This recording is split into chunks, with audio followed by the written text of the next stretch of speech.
All right, good morning, everybody. Welcome to the Coffee Room with John from ProCraps on Casino Gaming TV. We got a little review to do here of the daily paycheck. It was actually an interesting run this morning, so hopefully you're with me. I think Brian from Hawaii Crap Shooters is live right now, so I'm sure we're probably got a bunch of people that got attention diverted, and that's cool. That's cool. Well, the more the merrier, man.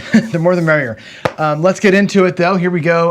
Let's see. I want to talk to you about a couple things. First of all, reminder that Thursday night, Trip Around the Table is going to have Ken from Ken Knows Gambling, good friend of mine, good friend of our show, good friend of all y'all. So Ken will be live with us on Thursday. That's going to be awesome. George from CY has announced the Shooters Tournament is going to get started, I think, in March. So I think what we're doing is prepping up all the people who are going to help host the tournament and all that kind of stuff. We'll do it in March. But I'm going to write some programming to kind of help log all the roles and get good statistics out of the whole thing and get the scheduling figured out a little better. So that'll happen. That's going to happen, I think, starting in March. More to come once we have details on it. But yeah, I'll be shooting in it. I'll be hosting it. I'll be helping out a lot. So it'll be fun. Also expect an announcement soon for another tournament starting in March. That'll be a Crapsy Players Tournament. It's going to be a big one. Like everybody, hopefully everybody, working on a tournament that'll take us up to Craps for the Cure. It'll culminate at Craps for the Cure. We may also still do a head-to-head battle. So if somebody is thinking about a head-to-head battle, like the Battle Royale type of thing, like we did with Chris and Chris and Craig last year and Sideshow and Midmogo the year before, that also could culminate at Craps for the Cure. I can see a tournament battle and also the head-to-head battle both happening at Craps for the Cure next year at a live table. So start thinking about that. Does anybody you want to see battle like head-to-head for the year? It'd be kind of cool.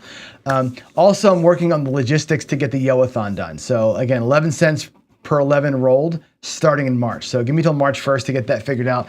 In March 1st, we'll start all three things: the Shooters Tournament, the Players Tournament, and the Yo-Fest or the Yo-a-thon. All going to be starting in March. So give me a couple of weeks here to get my end of things prepped up and everybody else kind of get their stuff going on. So there's that. Also, we ran the Dallas Drawdown today for the first time, or the second time. We ran it yesterday as a trial run. Let's see, I got a message here from Waylon. We ran it yesterday as a trial run. Today, I did 5 sessions worth. I wanted to get quick results. Let's see, because this is going to be a quick strategy. This one's going to be lose your bankroll or make a paycheck, generally speaking, in about 5 minutes. And you saw today, I got 5 sessions in today. 5 sessions in 35 minutes today, which is it's going to be that quick. So I wanted to get a sense of again, going as fast as I could. What does it look like? Can out of 5 days, and I got to simulate 5 days, can I go 3 and 2, 4 and 1, right? Today we had 2 PSOs. I don't expect that to happen that fast, right? You expect in 20 days, the PSO, it's going to happen 16% of the time, right? You're going to get the 7 with the big bets up there. Sorry for the dogs. About 16% of the time, 1 out of 6. It's a matter of if you can dodge it on that particular day. I called it Russian roulette out there. Russian roulette is, you're spinning the barrel and taking your shot. That's what this strategy ends up being, right? Which feels like anti what John normally stands for, right? Let's play low volatility. Let's grind it out. The paycheck should be this, right?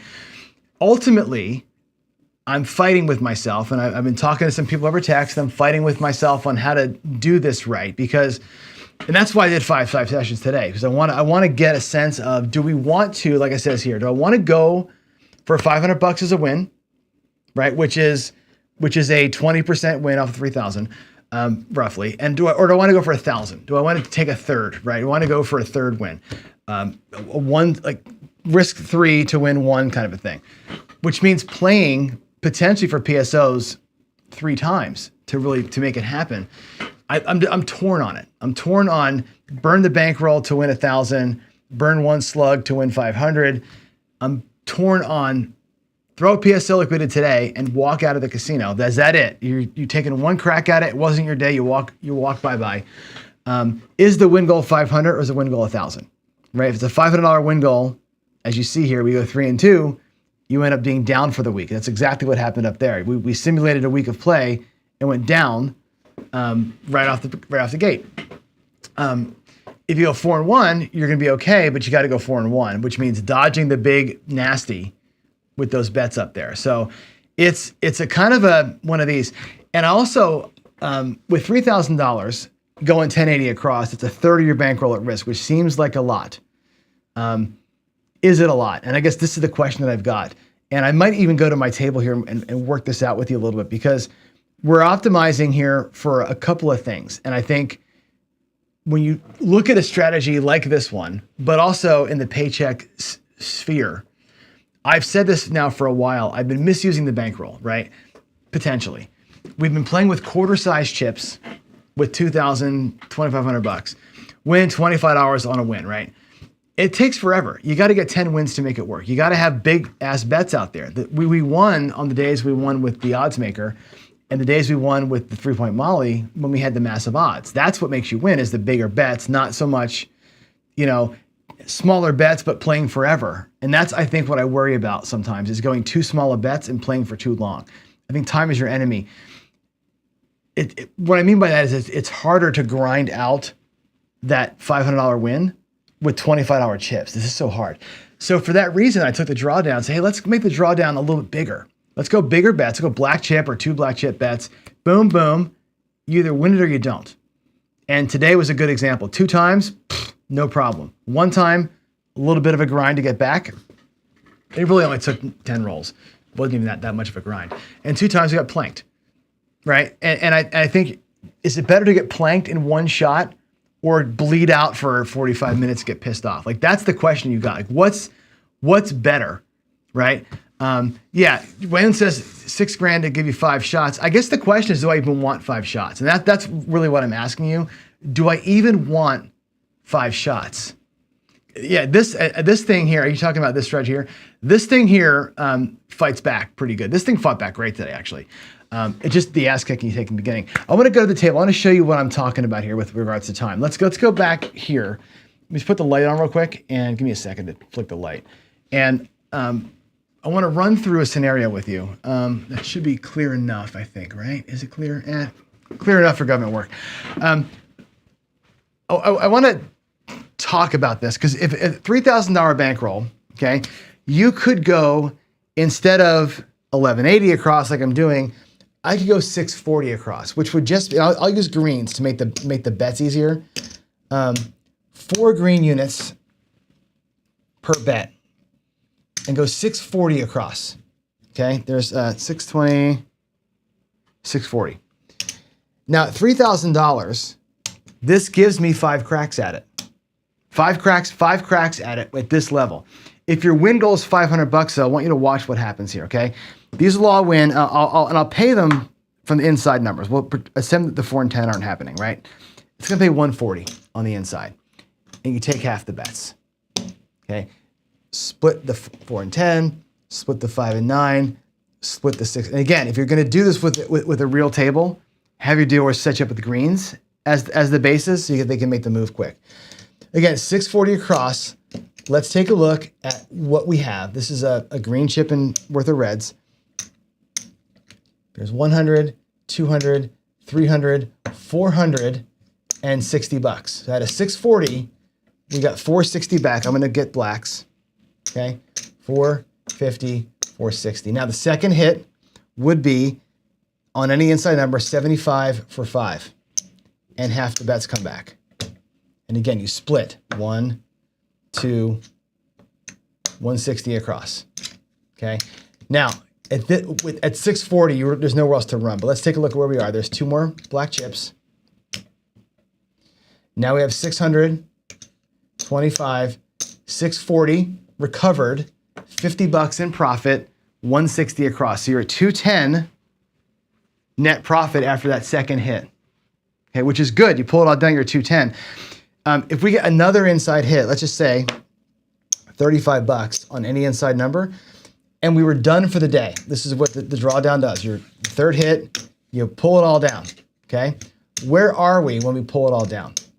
Again, initial bankroll, 100, 200, and $45. 250, exactly half of your win goal. Now, again, at the 1080 level, pulling the move off gets me to my win goal. So here's the question for you all, and I want you to mull this over, and you can answer me in chat right now what you think. Going out at 1080, like I've been doing in the garage for practice, right?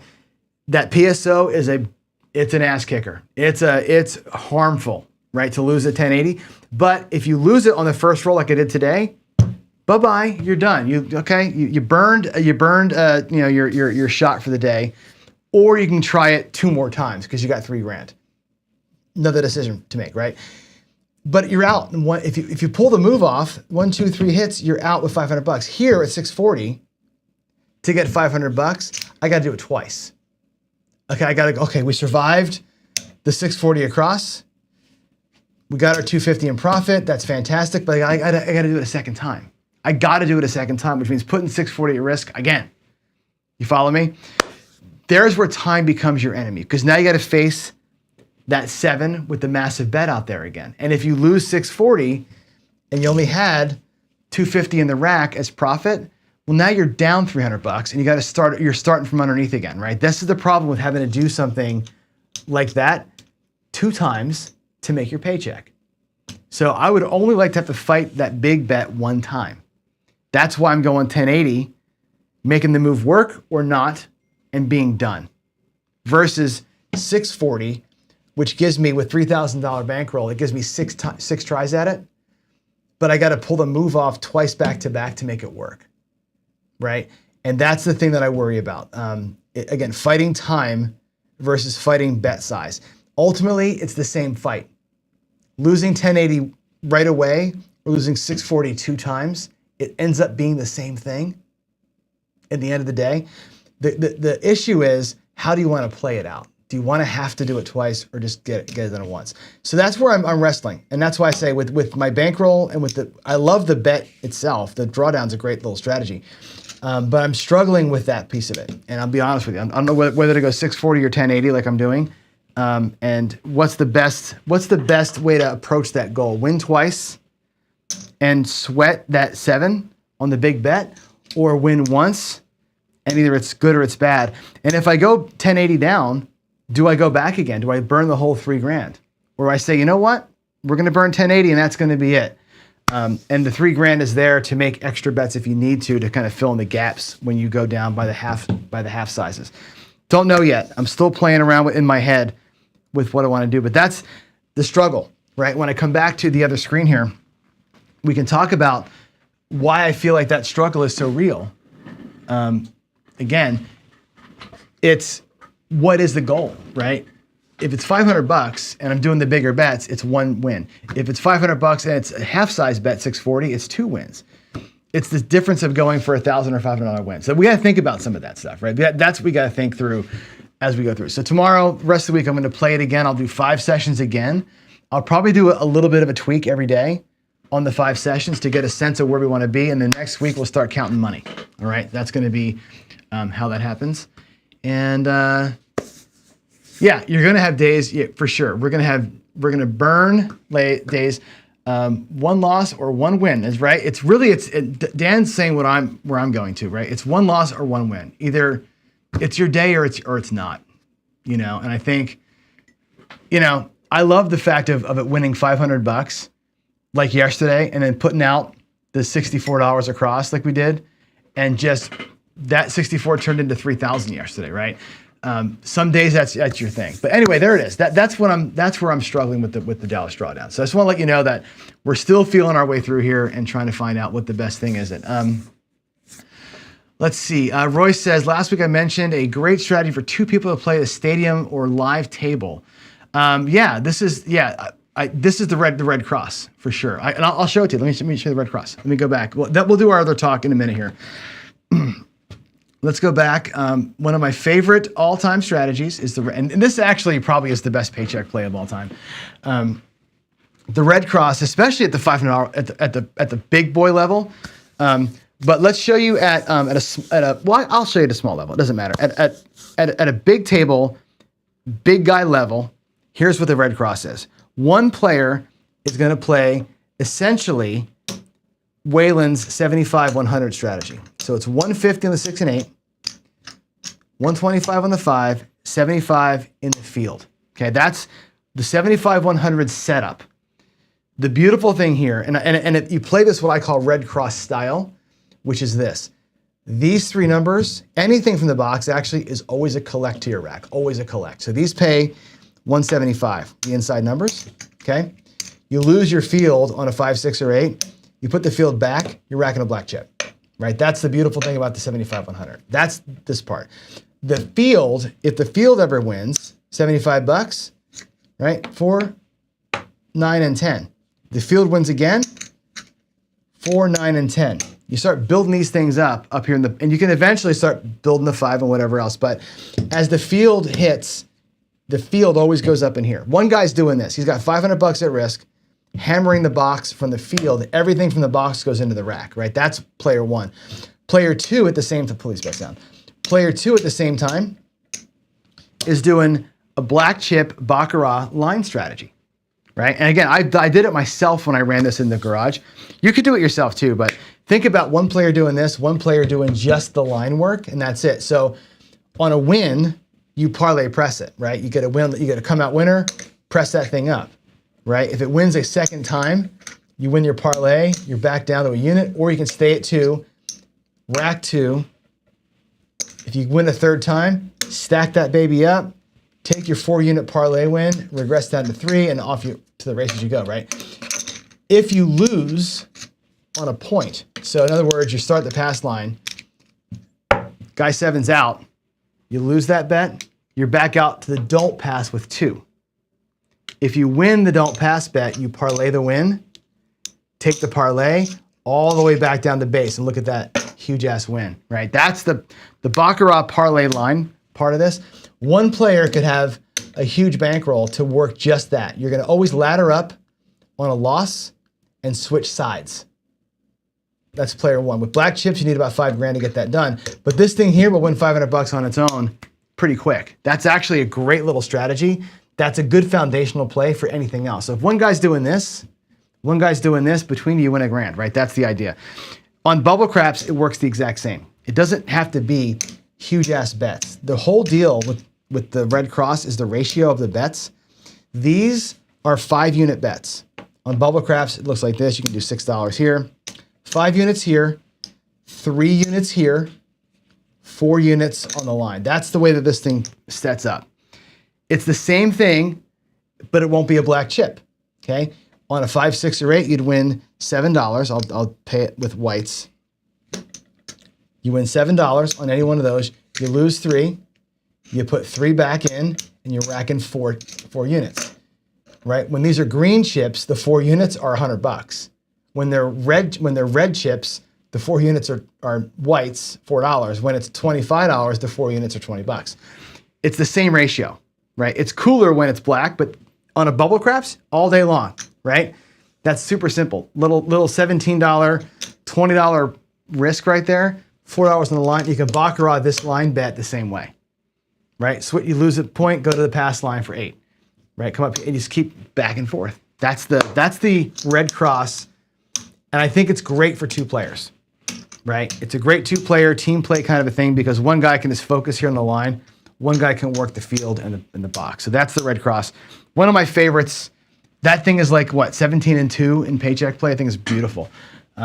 It just really works. It works itself through pretty nice. So anyway, that's the answer to your question, I hope. So, all right, back we go. Hopefully that all made good sense. Let's get into some gambling talk though. I'm gonna get back into my gambling series with you for a hot minute here. And again, we'll start covering every day. I'll put obviously the Dallas drawdown itself totals, as well as the overall totals. We'll review this every day. Same sort of screen is happening out in the garage too. So when I do my daily paycheck show, I'll do a good job, I hope, of recapping where we are. So, okay, let's jump in. Red Cross, Waylon says, ain't no joke. That's one of the best ways to play, man. I love that. I love that strategy. It's such a strong one. Of all the Iron Cross ways to play, that shit is my favorite. Wayne and I worked pretty hard on that thing together, and that, of all the paycheck plays, is the one. I think that's probably the one that's going to work the best over time. Just love it. So there we go. What are you saying? Traveled NPIC. I don't know what that means. And maybe Victor's talking to somebody else. Okay, here we go. Let's talk about your life as a gambler. We're gonna get into the next phase, the Gambling 201 series. So reminder of where we all, I think, have kind of agreed to some of the stuff here, but let's review the principles, right? I think these are the things that separate, I hate to say the word professional, but diligent, whatever you want. What's the word I'm looking for? Professional is the wrong word, because I don't want to call you professionals, but like stable gamblers, right? Gamblers that are well-grounded, well-foundationed from the average random crazy, right? You have goals, right? Setting a goal, win goals, and a loss goal, right? That's your grounding point, your North Star. Having a solid strategy to account for the way that you win. Like I just showed you, the Red Cross, the Dallas Drawdown, these things are great ways to account for the way you want to play. And it should match your personality, right? The way, and your bankroll too, right? Your bankroll actually allows you to play the way you want to play, but it also accounts for the way that you lose and how you're going to handle your losses. I think we spent a whole month talking about mindset and connecting your brain to your bankroll, to your play style, and being fully aware of all the landmines that are out there in the world. Before you step into a casino, you got to know what you're facing, right? And I think that mindset's a big thing. And discipline, of course, is the way that you execute stuff, right? Without discipline, you run the risk of doing dumb things and making bad choices, right? We did a whole show called Making Good Choices, where, you win 475, your goal was 500. The good choice is to walk. Don't chase the quarter. That's discipline, right? You win 615 and your goal was $500. The better choice is to walk, right? That's discipline. That extra $100 gives you spacer for the time when you lose, right? That's, I think, important. I think tying it all together is what makes a gambler potentially more successful, right?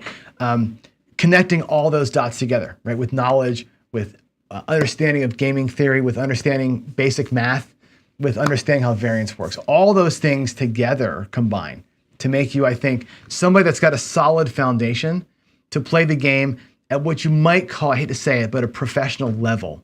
You're not just winging it, right? That's what I want to stick to as part of our core principles. A big piece of all this that ties it together is this concept of money management. So we're going to get into, for the next week or so, all the concepts surrounding money management. Today, in session 2 of Money Management Gambling 201, I want to talk about funding your fun. In other words, where does the money that you gamble with come from? And this is kind of an important piece here, right? Let's go here. Let's remember the golden rule of gambling. And I think you've heard this from everybody. I think every gambling book ever written probably has this written in it. Everybody on YouTube has probably said this at some point, right? Don't gamble with money you can't afford to lose. This is the number one thing. The guys from the NCPG, the National Council on Problem Gambling, said this too, right? Where you get into trouble is when you're gambling with money that you need to live on. Food money, rent money, mortgage money, college fund money for your kids, whatever it is, right? You can't afford it, don't put it out there. And I know that this sounds like, of course, kind of advice. For most of you listening to this, it's like, oh, we know this already, John. Here's the thing, and I said this to you in the previous session. Your kids may not know this. You may say it, but your kids don't always hear what you say. If you've got young kids or grandkids that are starting to get into casino gaming, they should be watching this show and hearing this message, right? Pass the word along. Don't gamble money you can't afford to lose. And I'll use my son as an example. He's just getting started. He's 26 years old, right? 25 years old. He's just getting going with his life. He's following the rules that I'm about to show you with how he builds his gambling fund. And it's small, right? It's small. He's betting $10 is what's in his DraftKings account. He's not betting big money. His unit size is tiny, right?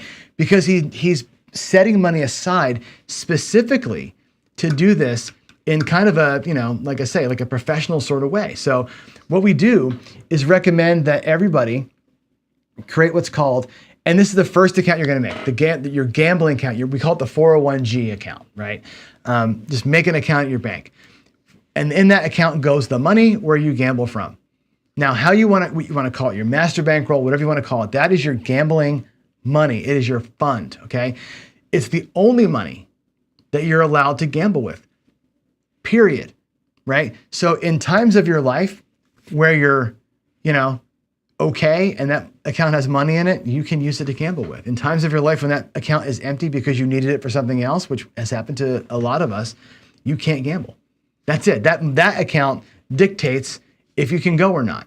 It is completely separate from your life bank accounts. In fact, and I'll use myself as an example, my 401g account is at a different bank than my regular account. And we'll talk again more about this tomorrow. I keep it in a separate bank. Why? So I can't transfer money.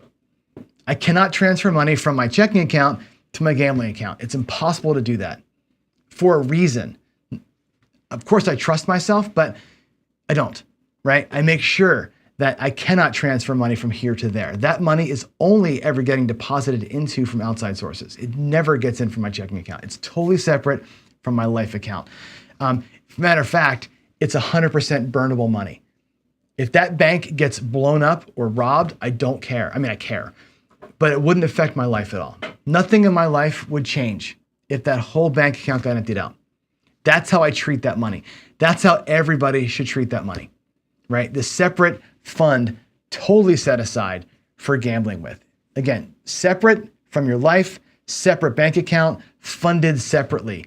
That's the safe way to approach any of this stuff. So you can pursue all these fun strategies and all these interesting ways to play from a position of relative safety, where you have burnable dollars that you're using for this, not required living dollars, okay?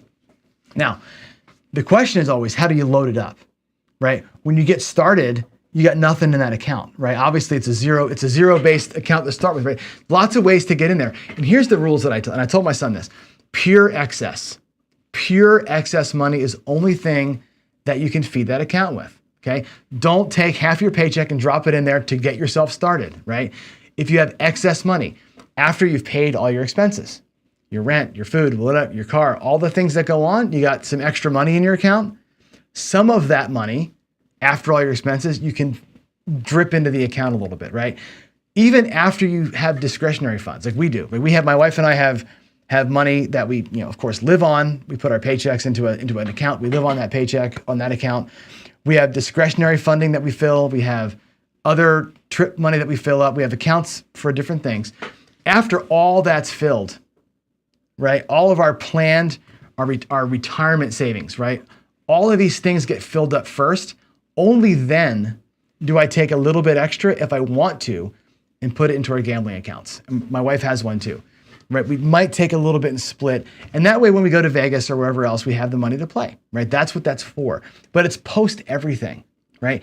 Everything after my expenses, my planned discretionary spending, my savings account, my retirement, everything. That's what goes into the 401g account from my life money, from my earnings, okay? Also, I and other people fill their 401gs from side money, right? And that's okay.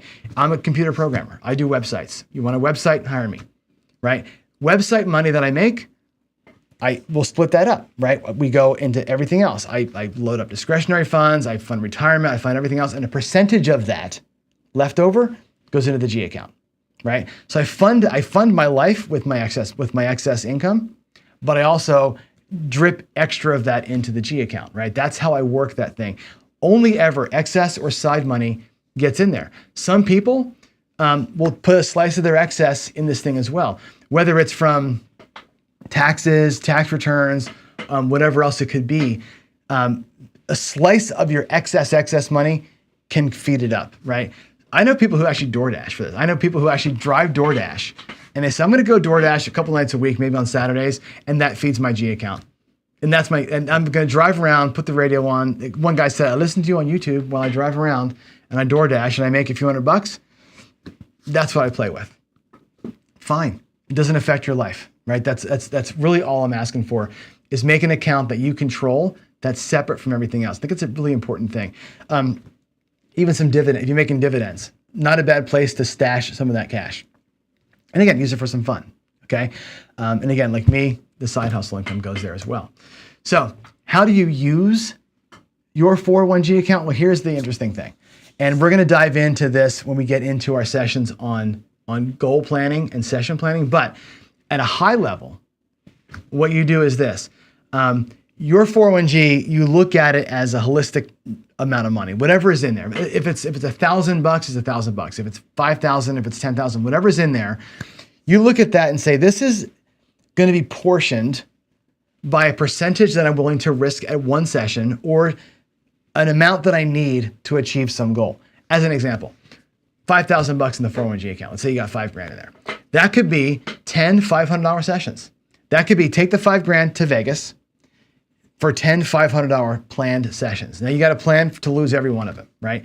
You could say, well, I'm only ever going to risk half of that, so I'll take 2,500 to Vegas. And now I've got either 10 250 sessions or 5 $500 sessions that I can use it for.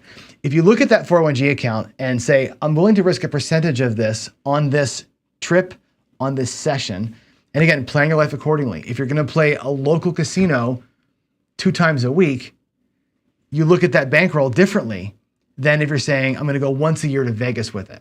So you look at that different, right? But your funds in that account are to pay or give you the backing for multiple play sessions. And you portion that out by your percentage you're looking to win or some goal, right?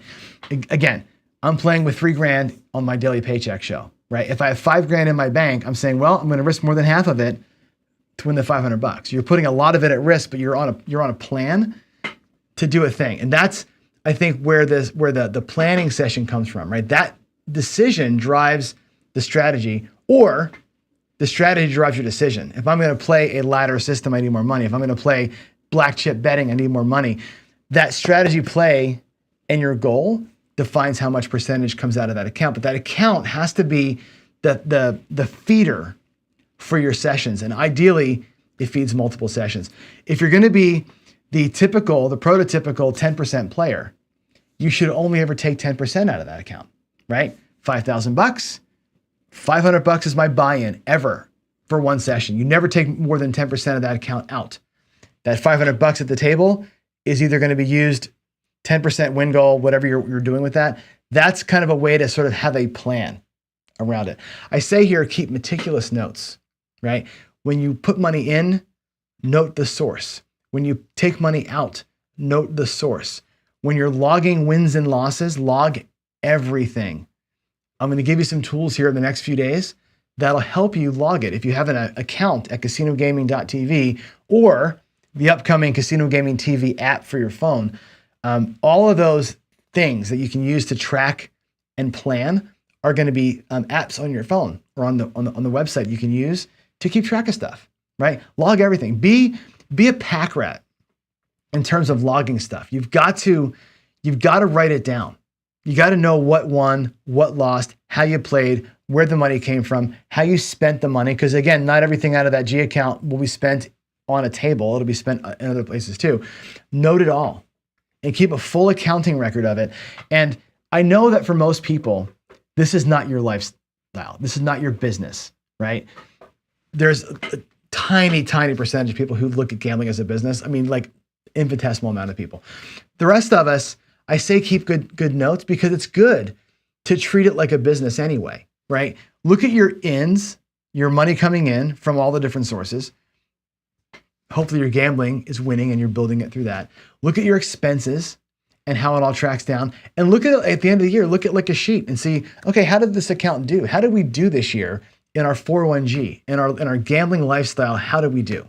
Expenses, wins, losses, whatever else you got to factor in there. How did all that combine to a balance statement at the end of the year? And I think taking good notes will show you whether or not A, you're making a mistake somewhere, you'll have big blips and outliers, or B, how well you're doing with managing your money. I think managing your money starts with having this separate account, understanding how to separate it from your life, and keeping things on the, I hate to say the up and up, the straight and narrow, but keeping things foundationally separate. Gambling over here, life over here. And work this thing like its own separate little business. That's so important to do. I put a quote here from Russell Wilson. I know he played for the Hawks here in Seattle for a while, and people ride him a lot for being kind of corny. But this is one of his quotes, and I actually think this is a great quote. He says, "The separation is in the preparation." He used to always say that after games, right? And I think it's true. I say to you all the time, practice, practice, practice. Practice your betting, practice your money management, practice everything. A lot of YouTubers, Ed from Roll to Win says it too, practice like you play, play like you practice. It's important to prepare, right? Prepare your money to be played. Prepare your bank account to have the money in it so you can play. Prepare how much you're going to pull out. Prepare what your goals are before you leave your house. All of that cannot be understated. It's when you go on tilt and say, "Wow, screw it. Screw it. I got 5K. I'm bringing 5K to Vegas. We're just going to burn the whole damn thing." That, right, is not a prepared move. Like, that's one of those things where you're like, you're going on tilt ahead of time, right? I think that we have to think about making good choices. And so having that account separate, I think, is the first step towards making the good choice. And I think it's a really important thing. So I hope that that all kind of resonates for you and gives you a kind of a starting point. And again, share this with somebody who needs it to be shared with. Like, again, a lot of you have gambled for a long time and you know stuff. You know this. I'm repeating things you know. There may be somebody in your life who doesn't know. This is a good high-level intro on what to do here, right? Separate the money. Fund it from sources that are not part of your regular life, right? Excess income only goes into this account, right? Anything above and beyond, you can load in there a little bit. That's how you get started. Tomorrow, we're going to talk about splitting this up into multiple accounts. Now, one of our subscribers out here, Ryan from Mark the Point, I just saw put a comment in there about Dave Ramsey, okay? He says, Dave Ramsey changed his life. Dave Ramsey changed my life too. I never did this. I gambled with my wife, and I would literally look at our checking account and go, we have $100 or whatever it was, and not, let's go play, right? We never did this. We got into financial trouble when I was younger. We did. And it took a lot of soul searching, a lot of hard work to dig ourselves out of some holes that we had put ourselves into in our late 20s, early 30s. And Ramsey was a big part of that. And separating your money, it was a huge deal for us. Separating our money into multiple accounts that were partitioned for certain uses and being fully transparent with the whole thing changed my life. And now I treat my gambling accounts the exact same way. Tomorrow, I'll show you both. I'll show you how I set up my personal accounts and how I set up my gambling accounts. And I think you're going to see that just a little bit of organization. When you see how I do it, it'll explain why I'm so like this all the time with you all. But you'll see how far a little bit of organization can go. So that's it, guys. That's my high level look at funding your fun, setting up a 401g account for the purposes of funding your gambling. And then again, how you can fund that account. And I repeat what I said earlier, which is to only fund the account from pure excess money.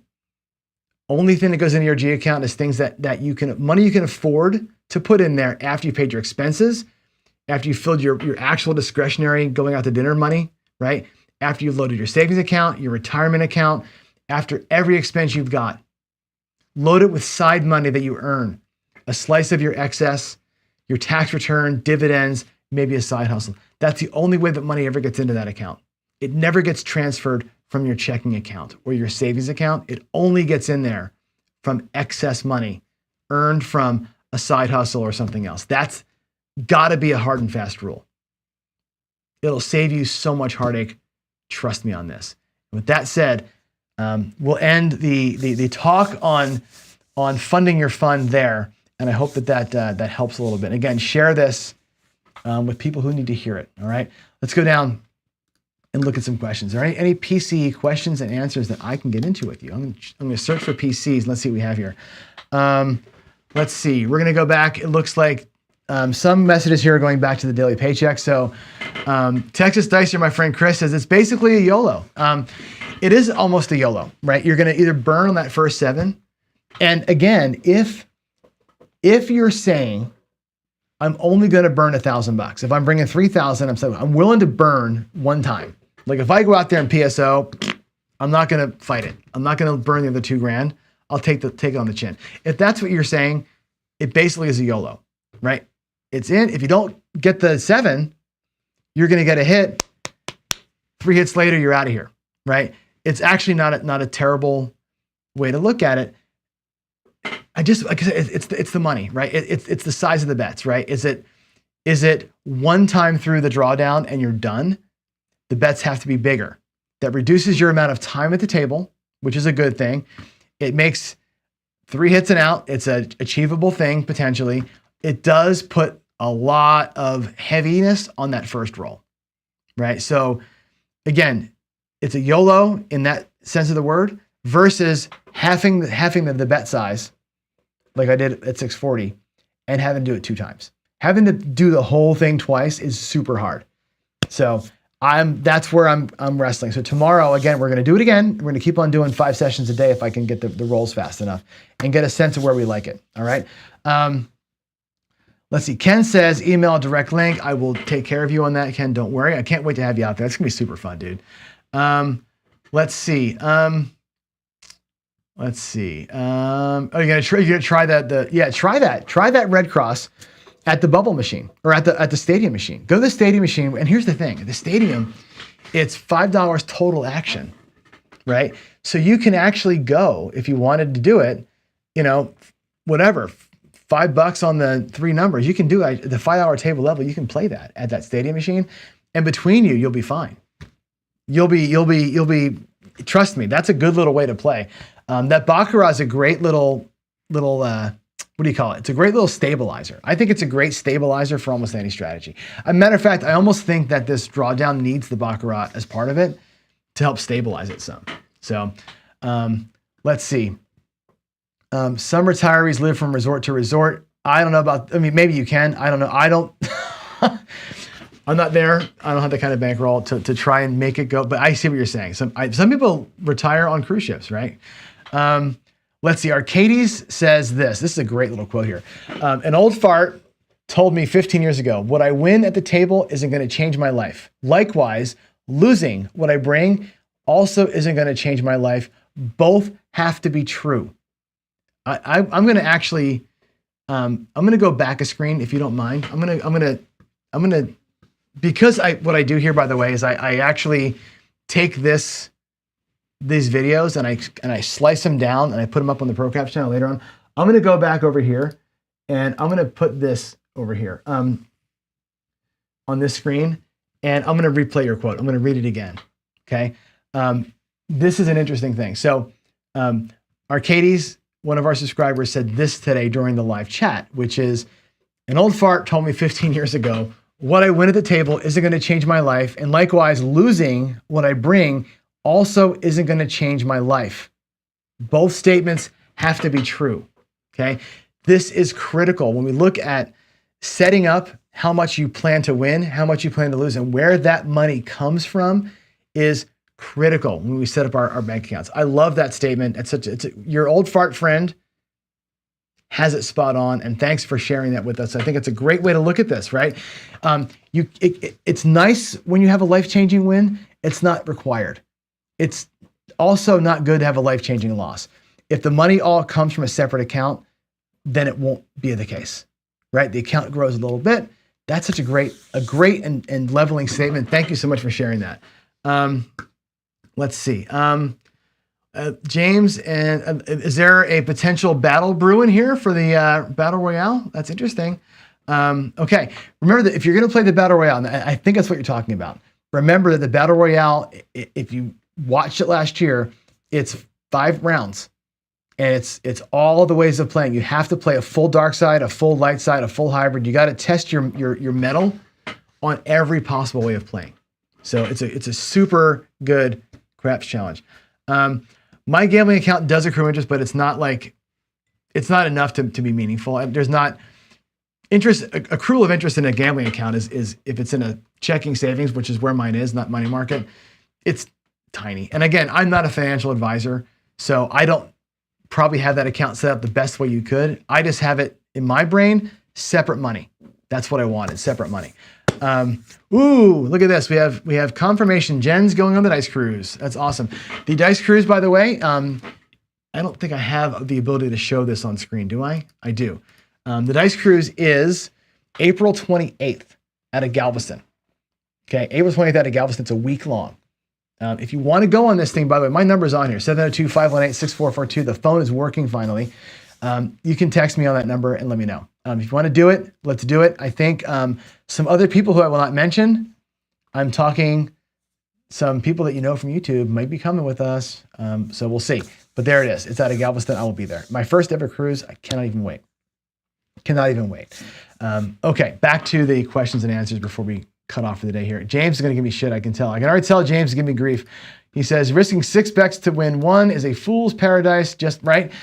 And I, again, it's all relative, right? Everything, it doesn't ultimately matter, right? And I used to think this way too, James. And here's the reason why I say this, why it doesn't matter. You're going to lose the across bet. We did this the other day, right? You're going to lose the across bet 6 times. Out of 36 times it's exposed, it will lose 6 times. No question, right?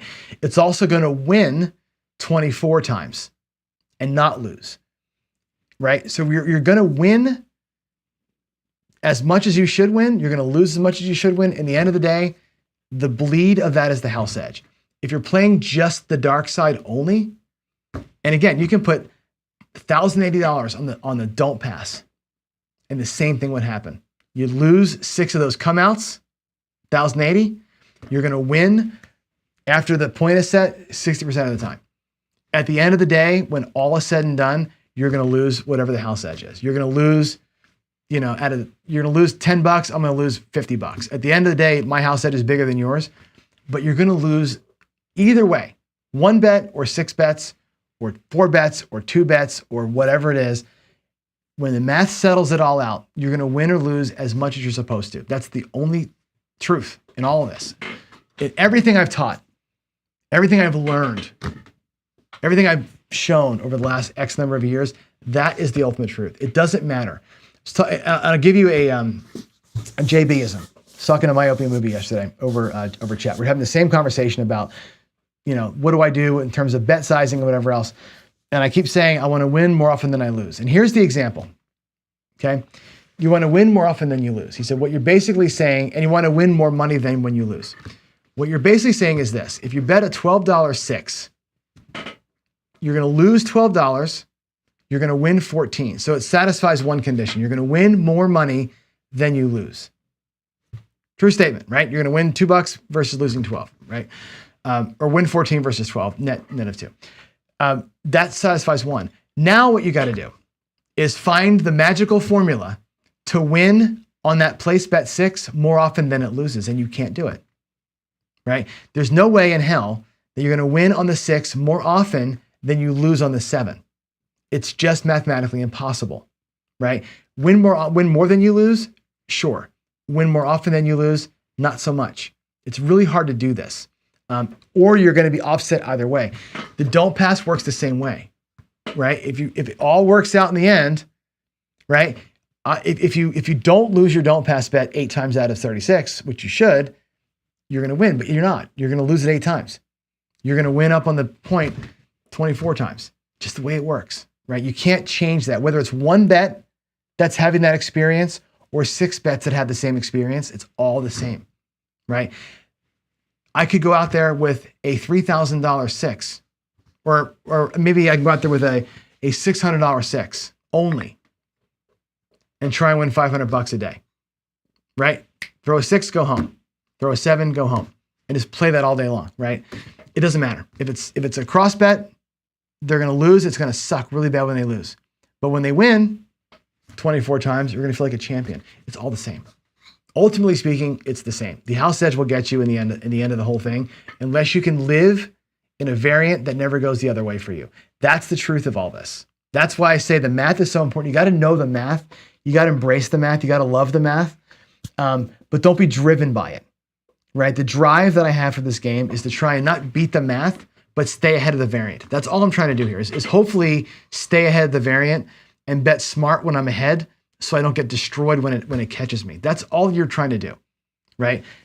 I've lost interest in the discussions of 6 bets versus 4 bets versus 2 bets versus 1 bet because it's all the same, right? 1 bet versus the 7 still loses. It just loses way freaking slower. 6 bets, you get pounded with a hammer. And it sucks. 1 bet still loses the same amount of money. It just loses it over the course of 150 rolls instead of 5 rolls. Otherwise, it's the same thing. All right, there we go. I love you, James, and you know I do. But that's just the way that I see it now, right? The more I roll these things out, the more that we experience these rolls in the morning, especially. That's what you find. Whether it's 1 or 6 bets, it's all the same. You know, I would rather not be at the table for an hour and a half trying to win my 10%. I'd rather be in there, in and out, unless I'm trying to play with friends. So there we go. What are we doing? You're Mark. You're going Mardi Gras. That's a bummer. It will be a blast, though. Will be a blast. All right, I got to go. It's 9 o'clock. So let me get to work here. Love the comments. Love all the chatting. Cool stuff. I did see a thing that somebody said Ed versus Gargoyle for the Battle Royale. That could be a thing. I'll talk to this to about it. I don't know if they would want to participate on something I'm doing on my channel or not, but I'll ask them if they do.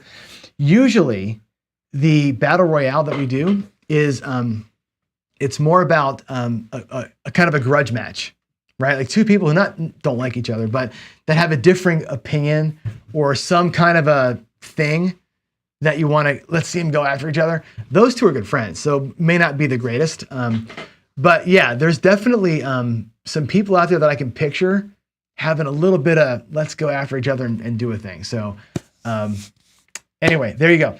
Y'all, I'm out of here. Have a great day. Love y'all. God bless everybody. And I will see you tomorrow morning. We'll hopefully get 5 more sessions of Paycheck in tomorrow with maybe a little bit of a tweak to it before we start for reals. So that's it. Have a good one. I will see you later. Bye.